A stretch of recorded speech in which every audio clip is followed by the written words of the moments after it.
Alright, welcome back to Roguetech, and welcome back to your first playthrough. So, here we are, casually sauntering over to the escort zone.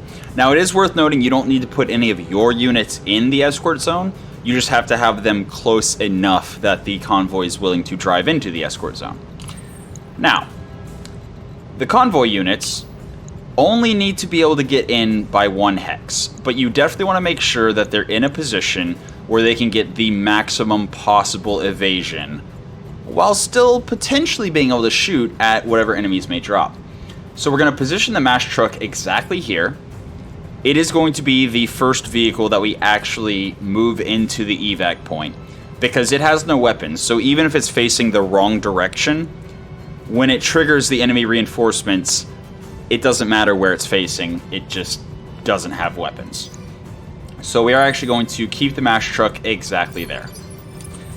It doesn't need any evasion this turn either because, again, the enemies will drop once it gets into the point, not before. And since we know that we are 1, 2, 3, about 4 hexes short with this coolant truck, we don't want to be where we're at. So if we swing kind of around the evac point, we can get into a position over by the MASH truck where we have 6 evasion for when the enemies first drop. And we should be able to get into the point from that position. But let's just count to make sure. So we've got 1, 2, 3, 4, 5, 6, about 7 hexes of movement. And we can use the dots that we can see from here going 1, 2, 3, 4, 5, 6, 7. So this is, if we go to this exact hex, it's going to be a little tight to get into the evac point based on the movement we're seeing. But if we go to this hex that's 1 hex closer to the evac point, we're golden. So we can move that coolant truck there, and it should now definitely be able to make it into the escort zone whenever we need to next round. And click done. And this coolant truck, same thing. Same exact thing. It also has the same movement because it's the same model of coolant truck. So that means we can just position it right next to the other coolant truck. Again, 5 evasion is fine for whenever the enemy reinforcements drop. And click done. And then last is the Killjoy. This is the one that we're most interested in making sure A, has enough evasion so it doesn't get shot, and B, is in a good position to get into the evac point wherever it has line of sight. There's a chance the enemy reinforcements will drop where the coolant trucks can't reach them, but the SRM-4 should be able no matter where it is. But it also has a much longer movement range, so either of these hexes, it'll definitely be able to make it in. Now you do have to be careful. Some maps where the... so you can see that this... I guess that's one thing to mention, is anytime you have a mission where there's going to be a dropship coming down and landing, which is capture bases and escorts, there's usually going to be a landing pad for the dropship to come down and land. Those landing pads will have areas that will just blow up anything that's in the thruster direction and range of the dropship. So don't hug dropship landing zones. It's dangerous. If there's not a actual landing pad, there will be hexes that are showing danger signs, and if you are standing in that hex when the dropship comes down, your unit's just going to explode. It does like 1,000 or 2,000 or some crazy amount of damage. It will not be pretty. It will not be fun. You will go boom. It will be sad. Alright, here we are, first turn out of combat. I definitely want to move the Mockingbird. Yeah. So, I also want to turn off the stealth mask. Absolutely. I'm listening. But I definitely want to move the Mockingbird before the enemy reinforcements come. So, regardless of what happens, I'm definitely going to do that. Just to make sure, because we stood and shot, and we don't want the Mockingbird getting taken down before, you know, it gets evasion again. Yeah. So now, we are going to move into the evac point with the MASH truck, as mentioned, getting the maximum evasion possible. Oh. Convoy units. Ugh. These are... This is the triangles I'm talking about, and you can see over to the left it says, dangerous. A dropship is inbound in this location. Units here are at risk of destruction. There's not just risk, it will destroy anything that is in those triangle spaces, those hexes, whenever the dropship comes down.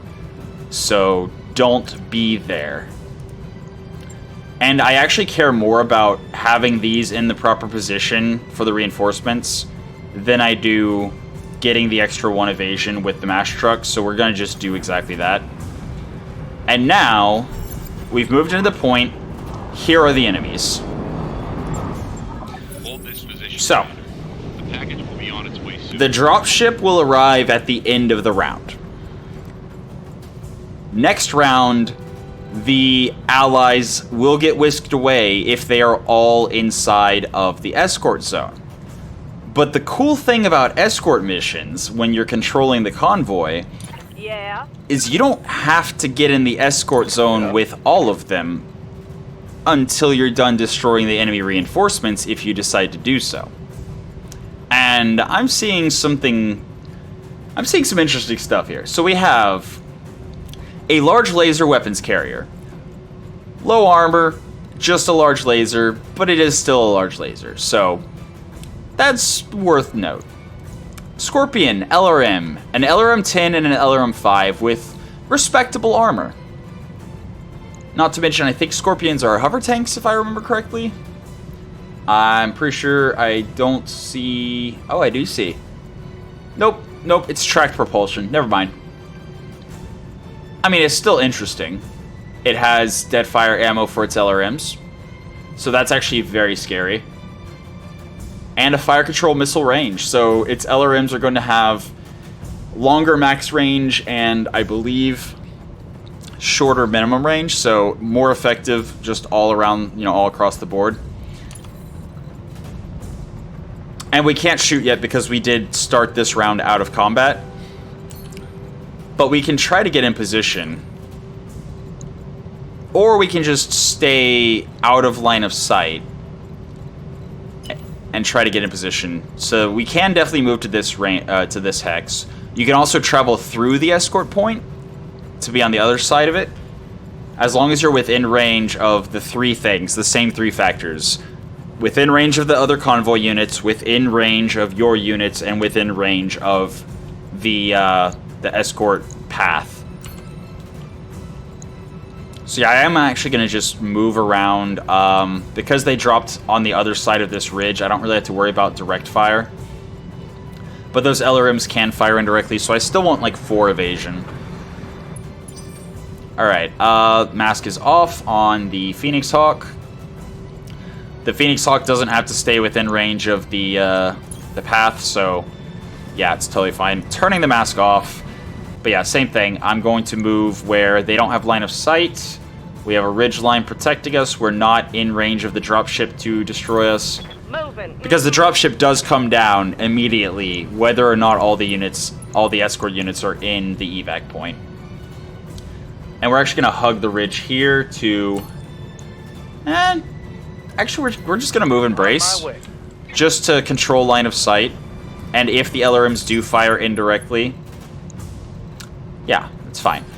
Here's Chaucer. We have no reason to not just sprint, and sprinting over rough terrain does nothing, so it's fine. Coolant trucks are going to need to be a little closer than the Killjoy, so we'll actually move them forward a bit. It's fine. And there we go. Cool. So we are all ready for this round. Alright. Dropship is in. At any point, if we load up the escort zone with all 4 of the units, at the end of the round, where they're all in the escort point, the dropship will whisk them away and they will be safe.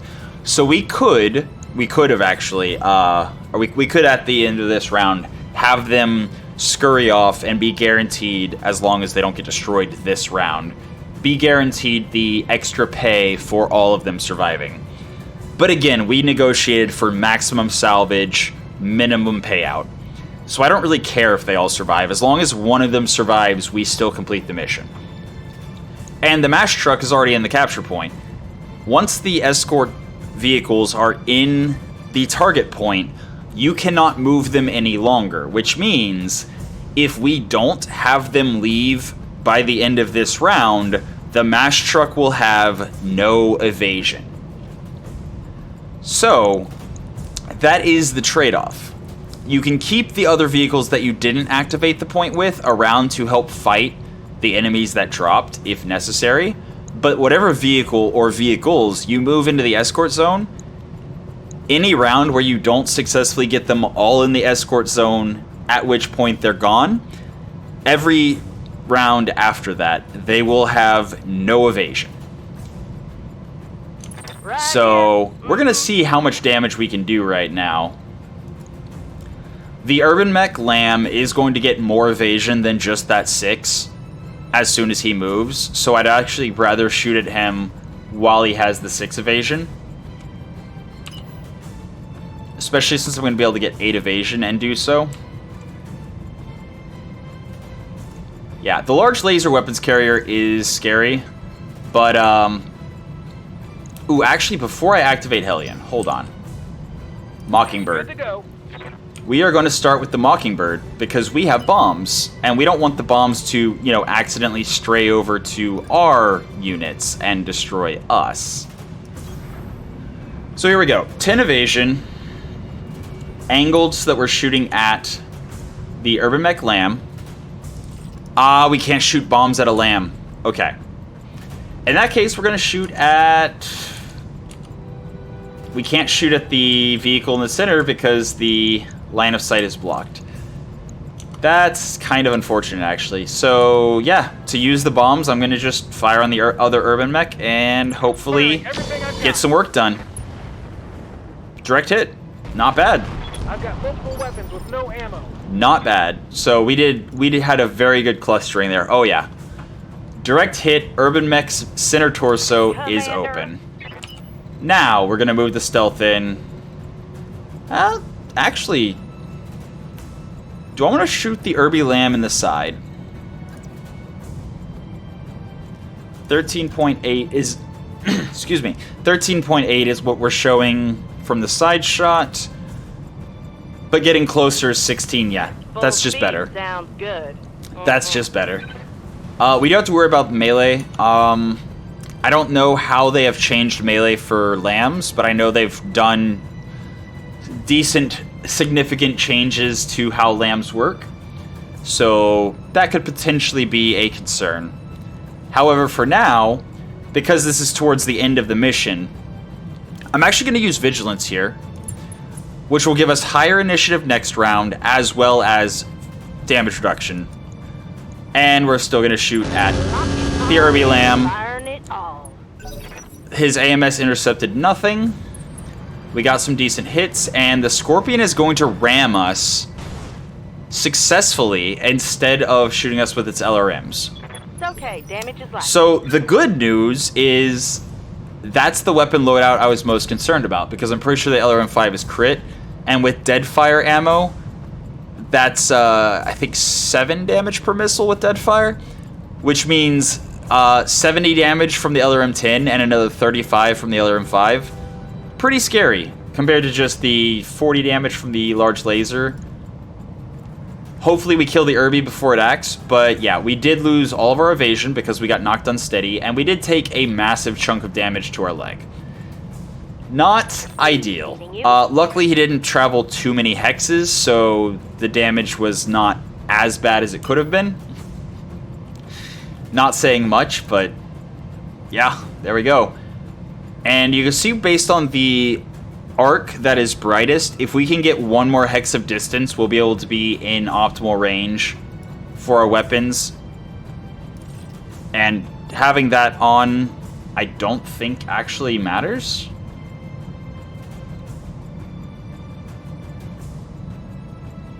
Huh. Yeah, I don't know. For some reason, we only have 360... So we've definitely used the AMS, but I don't know if I reactivated it since it jammed, or I don't know if there's been anything we could have intercepted since it jammed. But yeah, we're definitely able to get an optimal range. We're going to do exactly that. And we're still going to shoot one of the urban mechs, specifically because the vehicle is already acted. Oh, that's a hit chance and a half, and that's a hit chance and a half. Okay. Tough decision. So the mash truck, again, cannot move and has no weapons. It's the only thing that's going to go before the urban mech or the urban mech lamb. Since we are activating right now in turn 13, the weapons carrier is going to activate turn 12. Then our mash truck will activate turn 12 after the weapons carrier because it tries to alternate when it can. So 13 alternating to the enemy's 12, alternating to our turn 12. Then turn 11 is going to be the urban mech unless we destroy it. At which point, after the turn 11 urban mech, our turn 10 coolant truck will go. And then the turn 10 urban mech will go. So, unless we destroy one of them, the odds of the other coolant truck actually overheating or destroying this urban mech is very highly unlikely. The odds of our Phoenix Hawk killing this urban mech is highly unlikely, and I'm inclined to believe that the two ballistics that this urban mech has are more terrifying than the Lamb Irby. So even though the Lamb Irby is going to get more evasion most likely than the 6 it currently has, I think killing this urban mech before it can shoot is probably the better option. If I had more intelligence, if I knew exactly what the two ballistics were, then fine, but there's a chance it's an AC-20 and we have a mech with no evasion. So I think trying to get this kill is more impactful. And we failed. Okay. We did get an engine crit, which means... Receiving you. Oh, the Chausser does not get line of sight. Oh, that's unfortunate. I thought the Chausser was going to be able to get a clutch shot in and maybe save us, but nope. Nope. The Chausser cannot get line of sight to the urban mech, so yeah. Look it out. Ooh. Ah. Shooting past the back of the Phoenix Hawk at a lamb with a 35% hit chance.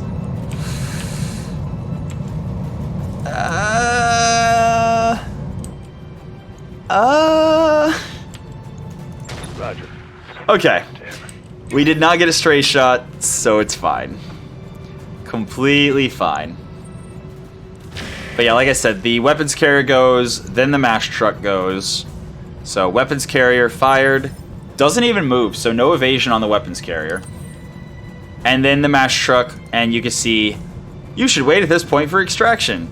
So the mash truck literally has no option other than reserve or brace. We're just going to brace it.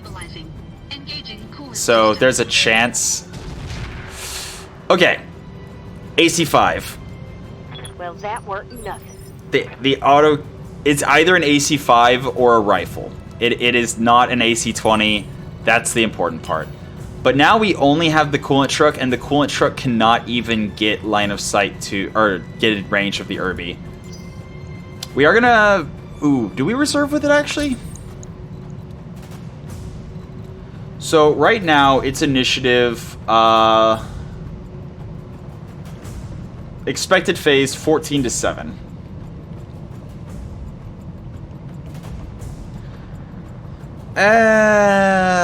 It's unlikely to act before either of the vehicles anyway.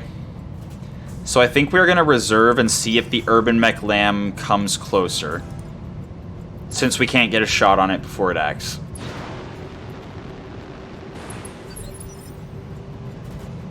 Okay, the Urban Mech Lamb jumped and braced. Receiving you.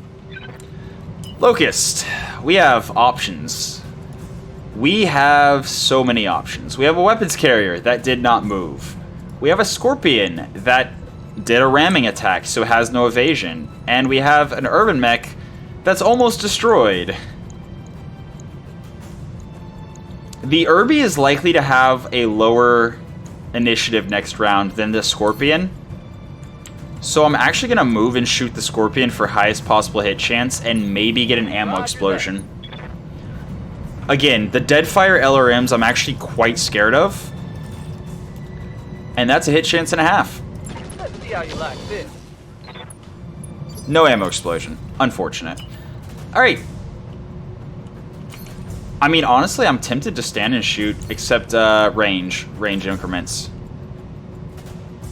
So yeah, it's 33 if we move. So we're just going to move and shoot. Again, we're going to leave the MASH truck with no evasion and just kind of hope the ridgeline protects it. Then again, 59.2. And that could actually kill. But then again, Irby Lamb has AMS. No damage. So, alright. That's fine. We cannot shoot our vehicle flamer at a lamb. That's what that means. Whenever we try to shoot, we have line of sight and it just doesn't show a hit chance. We cannot shoot it at flying targets. Unit will resupply from target. What is that? What? What does that do? Huh. I don't know, but, okay. We can go to the far side of the escort zone. But again, we can't shoot the Irby Lamb with flamers. And if we end our turn in the escort zone, we will not be able to move anymore. So, to keep them around, to have them continue helping us, I'm listening. we gotta do what we gotta do. So our stealth is unsteady because of the ramming attack, which means we can only move and shoot, but we can move and shoot. Could move and shoot the Irby with actually a significant hit chance.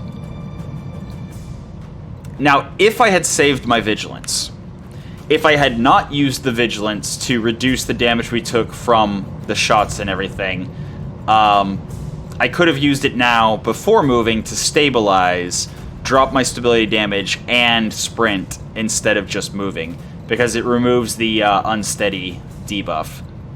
But since I didn't, I'm going to, I think, move and shoot the vehicle that has no evasion that I don't want to shoot us or ram us. Yeah, we're going to do that. We're going to do exactly that. Here we go. Alright. Ready for orders. And it is turn 10. What do we have? We have the Chaucer turn 12. Actually, the Battlemech has 1 evasion, and neither of the vehicles moved. So instead of using the Phoenix Hawk's massive Alpha Strike on the almost dead enemy,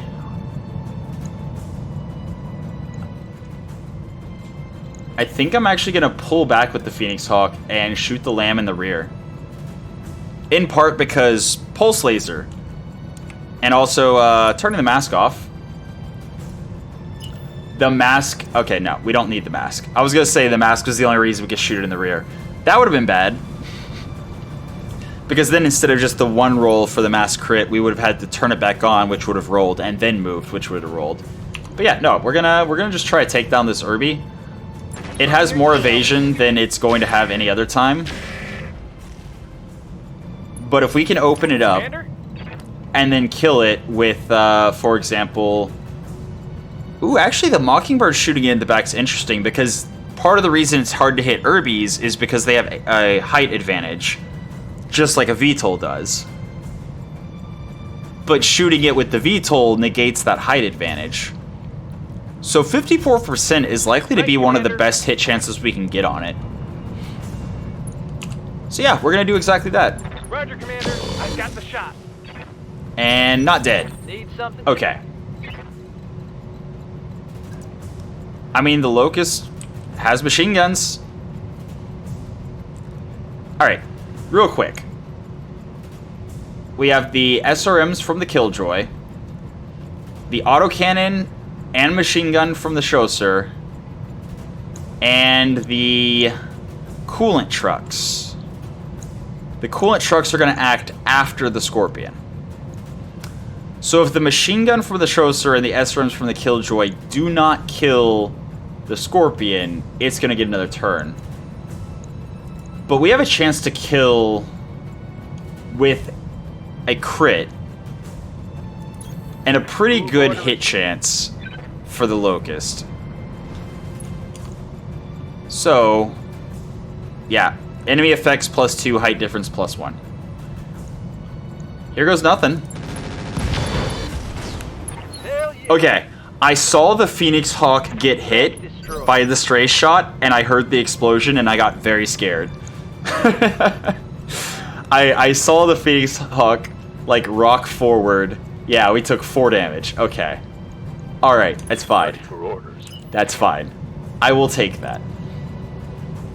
Anyway, as I was saying, No shooting. we now have the Tracer, and we now have the Killjoy. The Scorpion needs like 30 damage to the side or like 50, 60 to the front. Whereas the Urban Mech is already open, and 60 damage, even if it hits side torso, will kill. So I'm actually going to focus the Urby. That's a kill. Hostile eliminated. That's a kill. Alright. Now we got the Killjoy, which we can't go that far because convoy units and route. Can't go that far because convoy route. But we can... Nope, not there. There we go, right there. Beautiful. And this is why I didn't shoot the Scorpion yet. 76.7%. All weapons committed.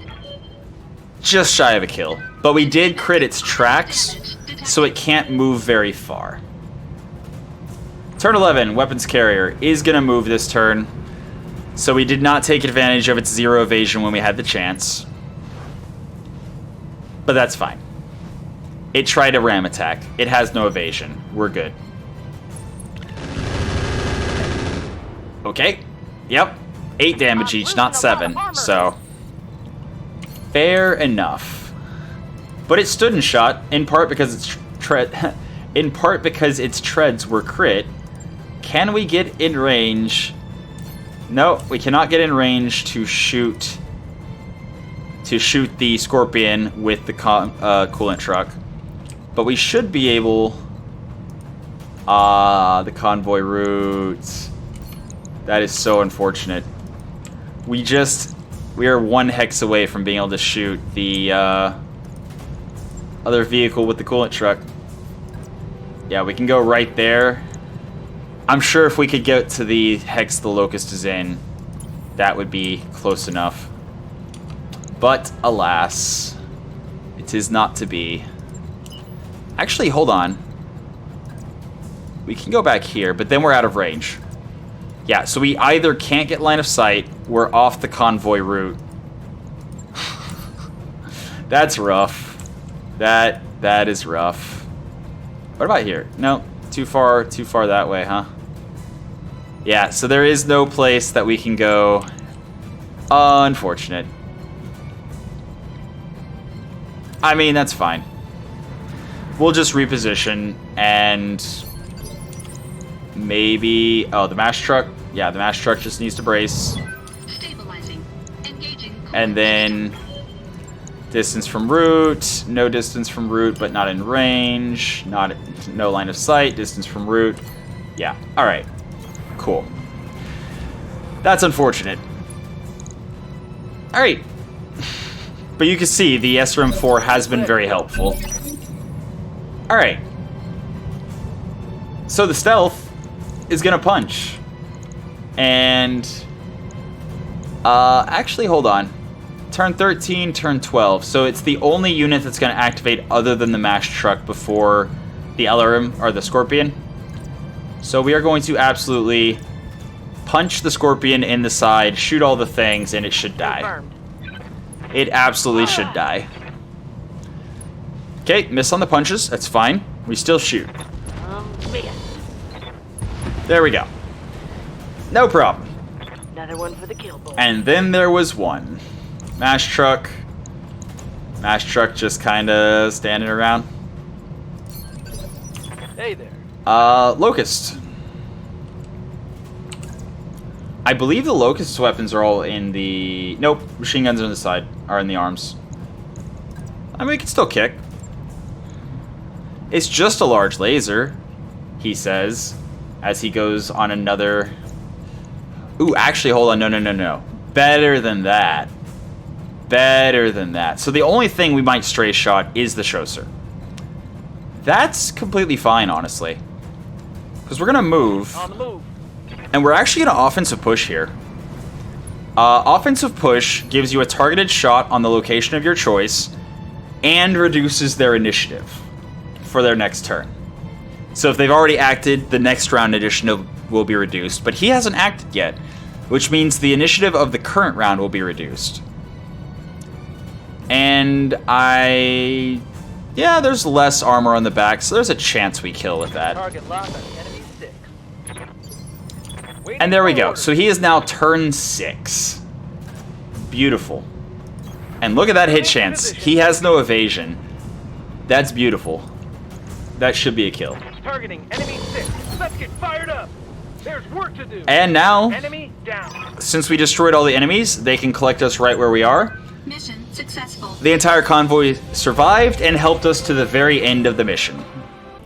Alright, so the couple of mistakes that I made there, especially the kick on the Wasp, that was a very big mistake. But hopefully we'll still be able to repair very quickly. In any case, the payout, even though we only negotiated for 100,000 C-bills, is actually 185,000 because we got a bonus 100,000 for destroying all the enemies. Yes, if there's a blocking lance before you hook up with the escort, or with the vehicles you're escorting, there will be another 50,000 for that. But that's always flat no matter what the difficulty of the mission is. So, we got an extra 100,000 on a mission where we only negotiated for 100,000, doubling our money. The contract payment increased 25%. It would have been more impactful if we had negotiated for more, but on a half-skull mission, you can't really negotiate for that much more. So it was kind of whatever, but the 50,000 for each lance that we destroyed was very lucrative. Minus drop cost, minus ammo cost, minus heat sink, same old, same old. But yeah, we got plenty of money to make, not only to offset the costs of dropping, but also the costs of repairing the damage we took. I am very concerned about how much damage the stealth took, though. That might be several days of repairs. It really depends on whether or not the +4 mech tech makes it quicker than I otherwise think it would be this early in the playthrough. But yeah, but that's also part of the, going extravagant. We have to pay more at the end of the financial report, but we will be able to repair things much, much faster than without it. And then, yeah, that's about it. Now then. Okay, this is a great time to look in storage. What do we have parts of? We have parts of the interesting spider, but I did not see any spiders, so that's not really something we can consider. Yeah, I don't see anything else related to anything that we've got here. We do have an Urban Mech R60. So we have one Irby part already. If we take 3 more Irby parts, we could build an Irby Lamb. I mean, I usually don't recommend rushing to build a bunch of mechs before, you have your primary starting lance more settled and more to your liking, but that said, there's nothing that says we have to build it right now, and if we build it within this financial report, if we build it within this this financial report that we've already paid for the C-bill increase, or not C-bill, the mech tech increase, the increased mech tech, we can get the benefits of the 16 mech tech, plus whatever we're able to... Do we have an Argo upgrade working right now? Did I forget to start another... You know what? We'll look at that when we get out of the mission. I think I did. I think I forgot to start another Argo upgrade. In any case, here we go. So we're definitely taking the 3 Urban Mech Lamb parts. I don't know for certain if it is compatible with the Urban Mech R60. Once we get into the mech bay, we'll be able to see if it's compatible or not, and then try to put it together. The Wasp Quick Cell was interesting. Had a light rotary rifle, but honestly, I would care more about the light rotary rifle than the Wasp itself. Yeah. There's an Urban Mech R5 part, but it's whatever. Scorpion, it's a quick cell Scorpion. Okay. Interesting. So what's quick cell about it? It has standard armor, standard structure, protected mechanisms, standard LRM 10 and 5. We saw it had Deadfire ammo, so I don't know what's quick cell about it, but there's only 2 parts available, and we don't already have any Scorpion parts. And if I'm going to build another vehicle, I would kind of rather it be a bit more than 445 armor, or a VTOL, because again, the Mockingbird, the reason it's so, it doesn't get shot down so easily is because it has 10 evasion and elevation protection. So Scorpion's much less interesting. The mobile headquarters, an LRN 10 can resupply / repair. What does that mean? That's interesting. So, if I drop a mobile headquarters, can I make field repairs on my mechs and reduce the amount of time they need to be repaired afterwards? Also, the battle computer B2000 is electronic warfare gear that will, I believe, if I remember correctly, increase the initiative of all allies. I'm going to take those 2 parts. I don't know exactly how repair resupply works. I want to find out. Also, we have a Copperhead Mark II, and there's another Copperhead Mark II. But again, only 290 armor. I would rather not, honestly. I would rather scrap the Copperhead for C-bills at this point. Bolt-on AMS is interesting because it's AMS that takes carry weight, like physical, like handheld carry weight, and not tonnage. So, yeah, if you have 3-ton carry capacity, you get an AMS with 300 shots built in. It does not say, however, that it can cover the lance, so I don't think it can. Which makes it less interesting, but it is interesting. Here we have a 0.5-ton bolt-on, which impairs the enemy accuracy and sight and sensors whenever you hit them with it. Meaning that you can potentially not only reduce their accuracy for 2 turns, but also make it so they have no vision, no sensors, making it essentially impossible for them to hit your units. That's very interesting. How many salvos? It says fires a... Oh, there we go. 3 salvos. Okay. So 3 shots, and each one is 3 unguided missiles, or unguided rockets. But if there's nothing else in Mech Grenade, that's interesting. I mean, it's not as interesting as the Chaff, because the Chaff is much more defensive and much more beneficial as far as a protection standpoint. But having the ability to just throw a grenade is pretty cool. Unfortunately, it is like a single grenade. So, yeah. Periphery rifle. Here we go. Ultralight rotary rifle. This thing is so interesting. 20. It says 20 times 2. It can fire up to 6 shots.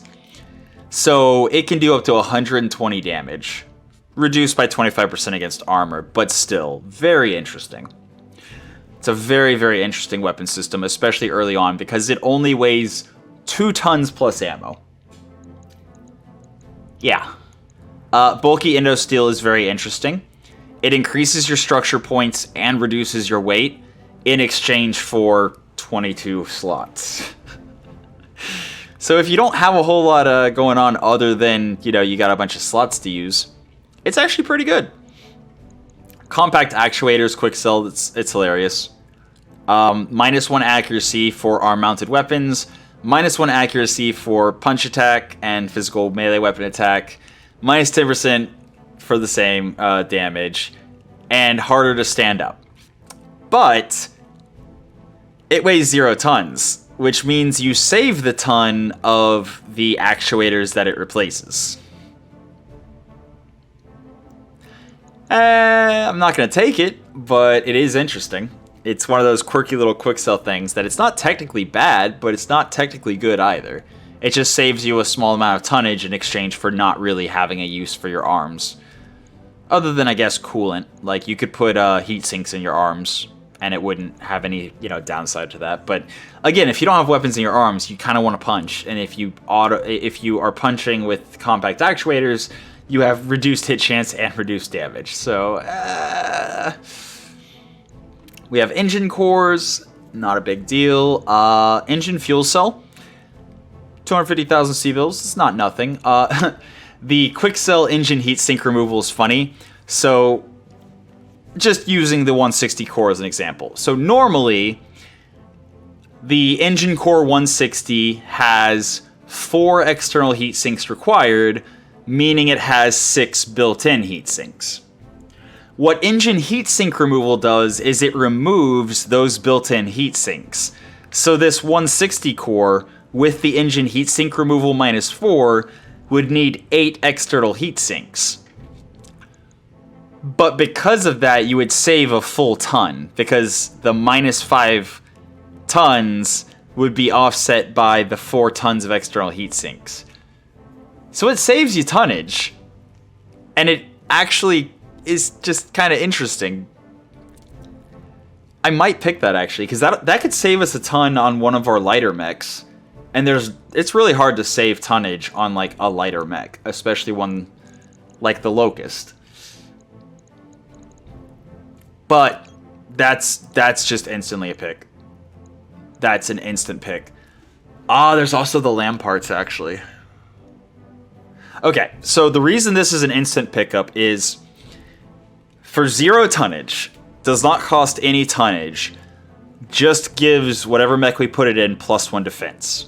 +1 defense means less shots hit it, less shots hitting it means lower repair and refit costs. And time. That said, if we're building the Irby Lamb,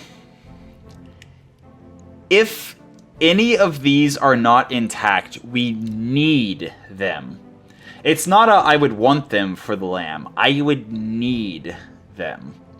So, Lamb, Indo, and Pharaoh, if you don't have Indo and Pharaoh, Lamb structure and armor takes so much of your tonnage, you can't really actually have weapons in it. Like, it's that much tonnage that is taken up really by the Lamb's just, you know, base, stock standard armor and structure. But then also the Lamb turbines, that's what makes Lamb so maneuverable. So if you have Lamb turbines, A, it increases the jump distance. It counts basically as a really good jump jet. And B, more importantly, it increases your walk speed. So it's actually kind of really important to have Lamb turbines.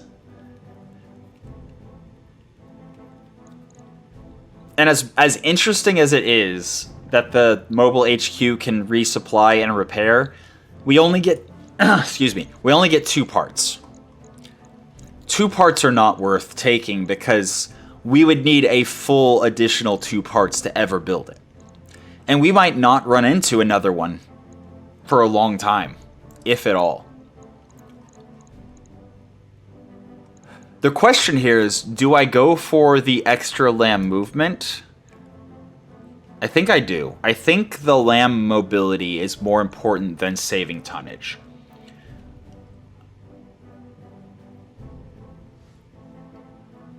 Oh. Minus 10% armor weight. 10 fixed slots reserved. It has built-in case. That's interesting. Versus the LAM Indosteel that only saves 33% of the structure weight and has 16 fixed slots reserved. I'm gonna grab the Pharaoh. If I can only have one or the other, I would rather have the Pharaoh. Because I think the 10% armor weight, if we're maxing out the armor and using it as a more defensive unit, then the 33% Indosteel is going to be less... I think it's going to save us less tonnage than the Pharaoh. Plus, having case built in is nice. Ammo explosions are bad, and if you can contain the ammo explosion to the legs on a flying unit, you're in good shape. And I think that's all I have to say about that. I think that's all I have to say about that. Somebody had an ultra autocannon? What? When? Who had an ultra autocannon?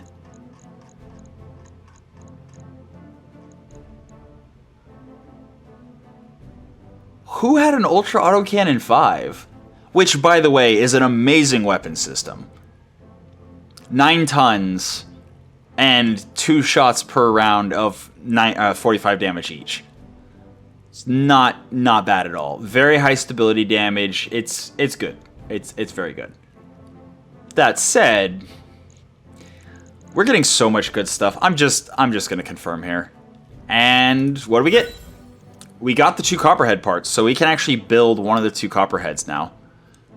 We got the Innister standard part. Okay.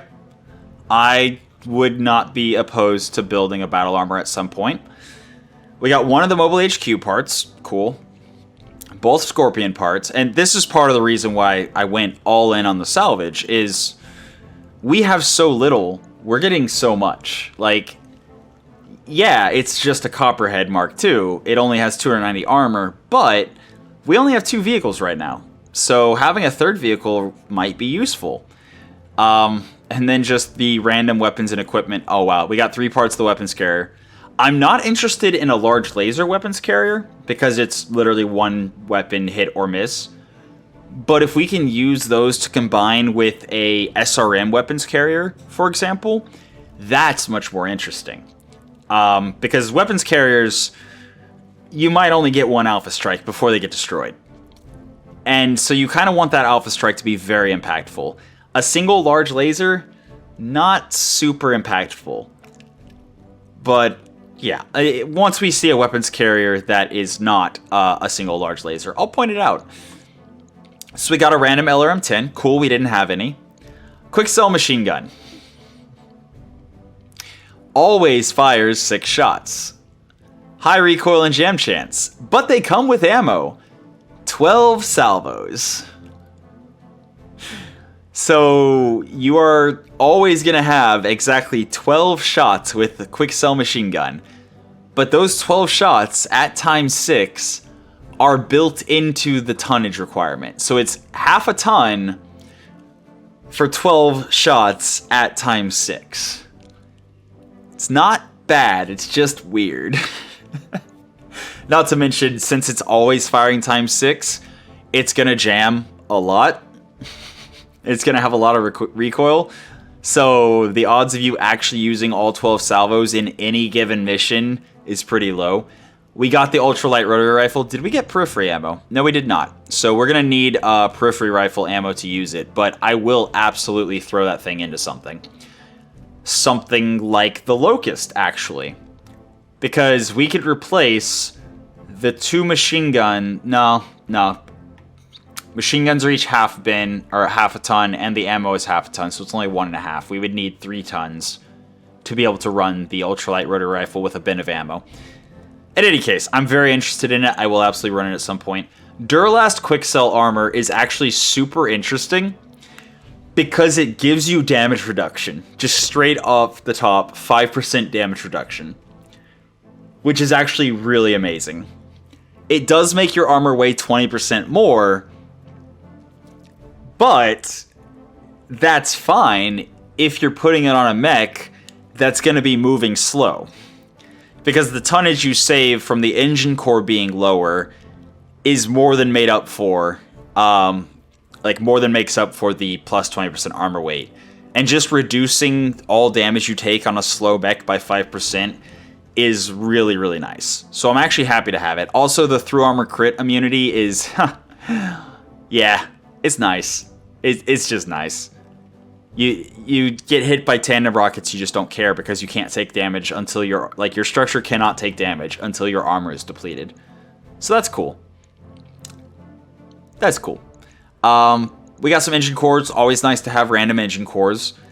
Icy engine. It's pretty bad. ×2 engine weight factor change. Minus 20% walking distance. The only use for this, the only use for an internal combustion engine, is if you're making a mech that is just a turret. Because if you're putting in the smallest core possible, like even the 100 core, it's doubling the 4 tons. So that 100 core is then 8 tons. But if you're putting it on an Atlas, that 8 tons is nothing. But no, seriously, like, the only time it's really useful is putting in an absolutely ridiculously tiny core, like a 50. Like a 50 rated core into, like, an urban mech. And having 1 hex walk, maybe 2 hex sprint. And just having the 40% reduced heat from weapons fire. And the extra tonnage to just go crazy with big, heavy weapons that have long range. So, it's interesting, but don't we have a fuel cell, actually? Hold on. Equipment. Yeah, we have a standard fusion engine. That's what normal mechs have, but we don't have a fuel cell. We did not get the fuel cell engine. Fuel cell engines are even more interesting than internal combustion because they, if I remember correctly, if memory serves, they do not have as much of an engine weight factor increase, and they reduce weapons fire heat by 80%, I think. I mean, they're still very much, like, it increases the weapon, or the engine weight. You know, I'll just wait till I see one. Fire control missile range, happy to see it. Minus 50% missile range, plus 15% increased missile range. So, all range brackets except short range, or except minimum range, get increased by 15%, and then minimum range gets reduced by 50%. Very useful on LRMs. Very, very useful on LRMs. And most of our mechs don't have any kind of fire control system right now, so very happy to see that. Gyro defense, again, we put it in any mech, it's just harder to hit. 20 heat sinks. We don't need 20 heat sinks. We already have 15 sitting around. And they're single heat sinks. We don't really care. We got the Pharaoh. We did not get the Lamb Endo. But we got the Pharaoh. We got the Turbine.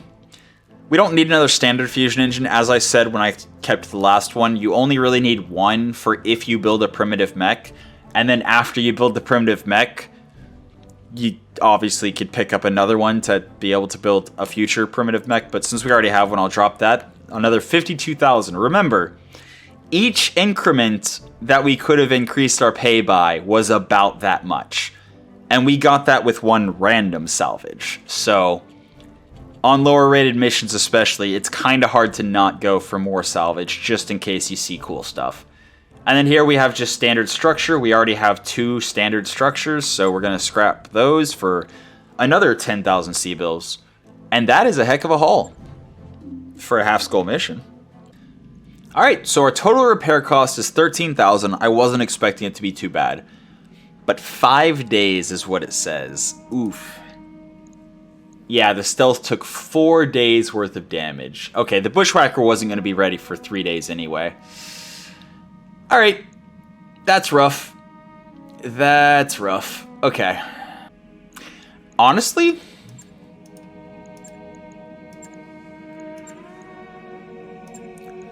I think I can do that. Finish the Bushwhacker in 3 days, finish the Locust, Phoenix Hawk, and Hornet in the same 3 days, and then drop in 3 days. Also, glancing over, Horik, the Mockingbird pilot, since he only has 3 guts, he actually does take 3 days for his fatigue to wear off. I think it's about time to call it an episode. Brain is mush. Brain is mush. Yeah, no. Phoenix Hawk, Bushwhacker, Locust, and Hornet. So we'll have 4 mechs up in 3 days. But I am, next time, tomorrow, I will be popping on and I will be looking at that Urban Mech Lamb. Because, again, we have an extra +4 mech tech right now. I'm also going to put a note that I hopefully will not forget. To look at the Argo upgrades and choose one that's not super expensive, but maybe gives us an extra mech tech sooner than later. But yeah, we will look at that tomorrow. For now, that's been your episode of Roguetech for the day. I hope you enjoyed it, and until next time, have a good one.